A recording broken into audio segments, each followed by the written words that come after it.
Yaşayman dünyada tenha bir özüm, yürügüm qitidin suyup reyhanni.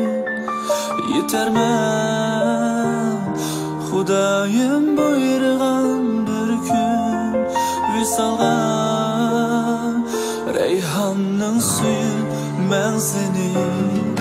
Yaşayman dünyada tenha bir özüm, yürüyüm qitidin suyup reyhanni. Yetermen Xudayim buyurgan bir gün visalga, reyhanning suyu men seni.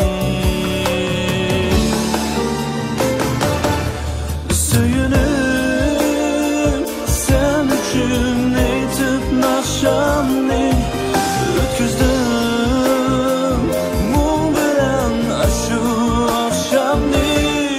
Söyünüp sen üçün eytip nakşamni ötküzdüm mum bilen aşu akşamni.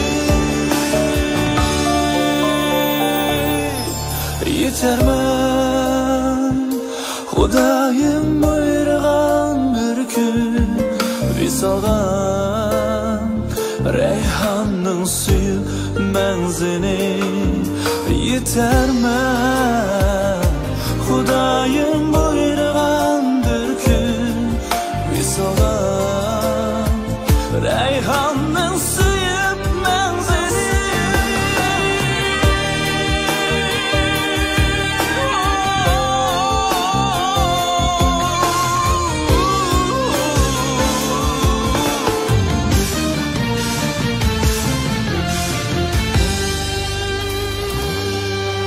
Akidem bir sana bağlangaç ebed mengüge, seni süyer men reyhan. Kalbimde örteydi sana Muhammed, seninsiz hayatım bulardır veyran. Söyünüp sen üçün eytip nakşamni ötküzdüm mum bilen aşu akşamni.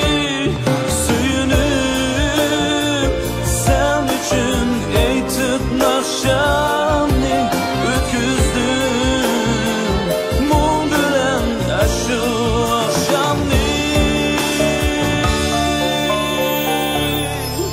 Yetermen Xudayim buyurgan bir gün visalga, reyhanning suyu men seni.